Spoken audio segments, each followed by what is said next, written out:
Hi, I'm Joe Parisi. I'm the studio and audio director at Enfusion. Hi, I'm Carissa Isolano, and I'm the art director here. And we're going to give you a sneak peek at Space Noir.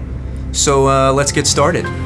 Our game is about Hal Markham, a bounty hunter working off the books for the galaxy's largest corporation, Syntax. What we're looking at here is his garage and home in Dig City.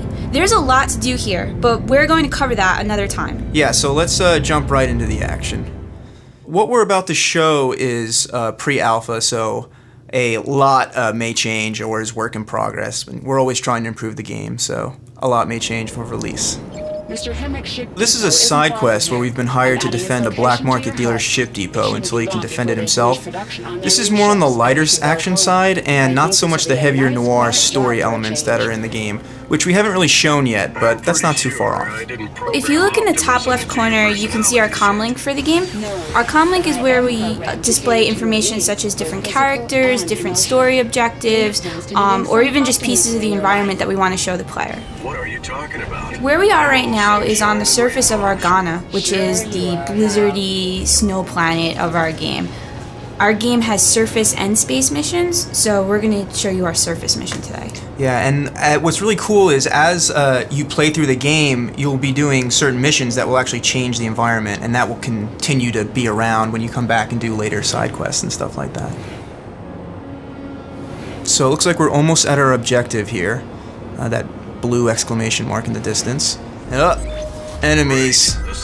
You can see on screen right now our radar pulse, which is really our answer to how to blend what the radar is doing into the game world so that we don't have to have this UI cluttering the screen or anything. It really keeps the player engaged in what he's doing. Yeah, we have these really huge environments and it really helps to navigate. You can see how nimble the ship is. We have it barrel rolling, doing 180s. It's really important for our game that not only you have strong offensive abilities, but really strong defensive abilities as well. We want lots of evasive maneuvers and being able to outmaneuver your opponents as opposed to just having stronger weapons. Going along with our minimalist HUD that we have for the game, one of the really cool features is that we actually display the health of the player on his ship, which is those nice little red pipes that are in the back. And as the player takes damage, you can actually watch those drain, which is really cool. We also have a reticle that doubles as your primary, secondary, and utility display for information. So each piece of the reticle represents your blasters, your missiles, or your utility. Yeah, and of course, we're just showing blasters and missiles right now, but there's an entire arsenal you can equip. You can equip 2 weapons at any time, plus a third utility, which we'll give you an example of a little later, and they are all fully upgradable. And what's a cool thing about our upgrade system is it doesn't just increase the stats. Once you get a weapon or utility to a certain level, basically a new version of it appears. Like for the blasters, you'll gain some extra blasters, and for the missiles, you can lock onto multiple enemies and fire at the same time. So stuff like that is really cool. And it's not just weapons and utilities. You can upgrade your hull, your thrusters, change the paint job, all kinds of stuff you can do.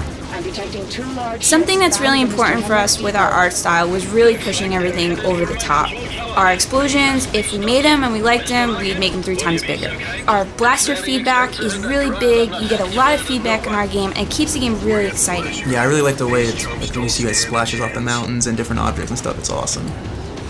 So it looks like some new powerful enemies have appeared, these big guys over here. They're not as easy as the grunts. You have to take out their weak points. So as we get close, it's time to whip out our utility, and boom, cloaked. The turrets lose track of me, and I can attack at will without having to worry about taking any more fire. Until, the cloak wears off, of course. And we've got a bunch of other utilities that do other exciting things like that. One of the cool things about the game is depending how you outfit your ship before you enter into a mission, it totally changes how you would approach handling certain enemies and situations. One of the things that was really important to us when we started the game was how to approach the whole idea of what noir really was. And I think what we wanted to do is make sure that people knew that noir didn't have to be black and white and boring. It was really important to us to show that we can have a fun, action-y kind of game and still keep a lot of the core elements that make noir what it is. We played a lot of Star Fox. We've got a lot of really big fans of Rogue Squadron here. Yeah, the Rogue Squadron, we really love the intensity that feeling you got, you know, sweaty palms holding the controllers, trying to white knuckle it through the mission, which you really can't experience until you pick up the controller. And that's really what's so special about our game, is that we've looked at all these old classic games that meant so much to us and did our best to really combine all of our favorite elements from these games into just one big, huge experience. And that's it. Looks like we've saved the day. The ship depot is intact, just barely, smoking there. And Hal is going to head on back to his garage to collect on the bounty.